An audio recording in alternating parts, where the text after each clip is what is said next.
ये है हमारे देश का सच्चा रक्षक। सीमा पर दुश्मनों से लड़ता है, गोली बारूद बर्फ तूफान सब झेल जाता है। लेकिन आज ये वही सैनिक अपने ही घर से परेशान है। सोचिए, जिस मिट्टी की रक्षा के लिए ये अपनी जान तक दांव पर लगा देता है, उसी मिट्टी पर खड़े होकर इसे पुलिस से कहना पड़ रहा है, मुझे बचाओ।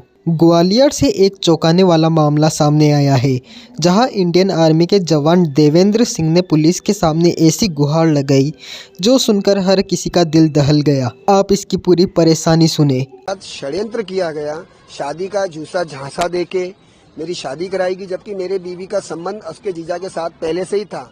लेकिन उनको एक कुंवारापन अपना खत्म करना था, कैसे भी करके मुझसे लड़ाई करके जो मेरी प्रॉपर्टीज हैं वो सब लेके चली जाए। मेन मामला ये है, 2024 28 दिसंबर को मेरी शादी फिक्स होती है वंदना सिंह चौहान, जो मुरैना हॉस्पिटल में नर्स के तौर पे जॉब करती है, गवर्नमेंट जॉब में, और मेरी शादी 25 अप्रैल 2025 को होती है। इसके दरमियान 4 महीने के दरमियान मैंने अपने सास ससुर साला मेरी वाइफ की बड़ी बहन को भी बोला कि एक बार मुझे मेरी वाइफ से बात करवाओ, मुझे उसकी आवाज़ सुननी है कि वो भी गवर्नमेंट जॉब है, मेरी भी, हम दोनों का तालमेल हमें बिठाने के लिए बात तो करनी पड़ेगी।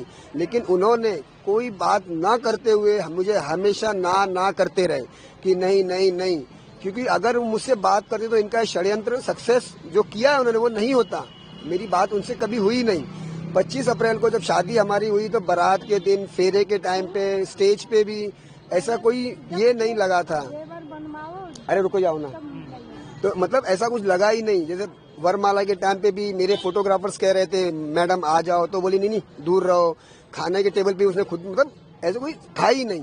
फिर जब 26 तारीख को मेरी विदा होती है, विदा होने के बाद जब हमारा कंगन छूटता है तो मुझे घर के अंदर घुसते ही बोलती है कि बाबू तुम्हारी प्रॉपर्टी कितनी है, ये घर जो किसके नाम पे है, तुम्हारा बैंक बैलेंस कितना है, क्या है। तो मैंने बोला ये सब मेरी मम्मी के नाम पे है।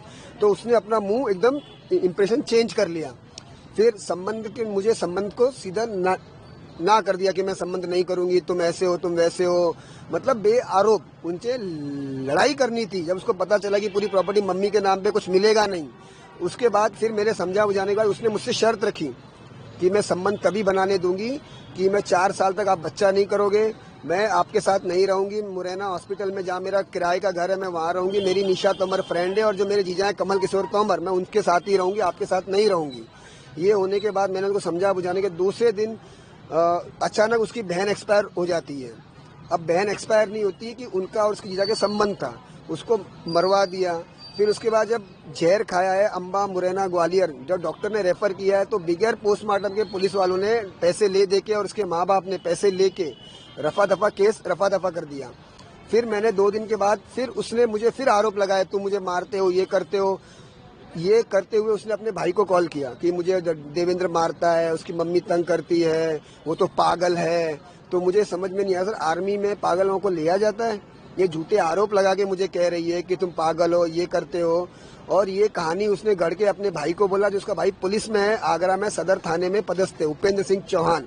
उसने अपने 3 गुंडों को लाके, अपने पापा को लाके घर में घुस के, ग्वालियर धर्मवीर पेट्रोल पंप में घर में घुस के मुझे मारा, मेरी मम्मी को मारा। लेकिन लाज के चक्कर में मैंने इसको ठंडा किया, लेकिन उसका ऑपरेशन सिंदूर में मेरा नाम आ गया तो मेरी छुट्टी कैंसिल हो गई।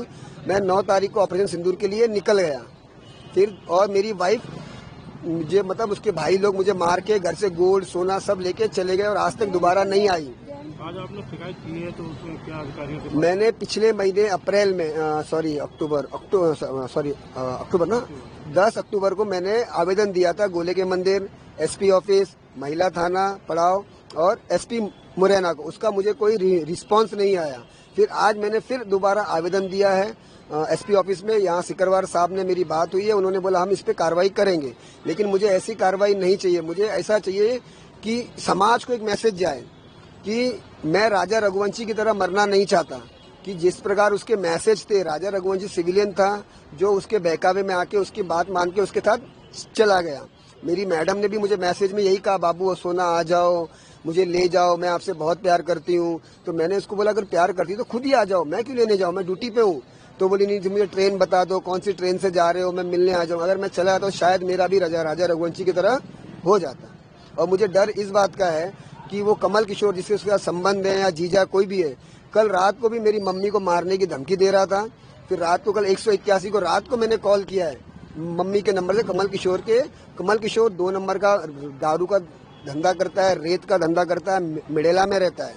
पुलिस क्या कह रही है पूरे मामले पर? पुलिस ने अभी आवेदन लिया है, कार्रवाई करने की कह रहे हैं, लेकिन अभी मुझे एसपी साहब से मिलना है। एसपी साहब है नहीं, सिकरवार साहब ने बोला हम उनको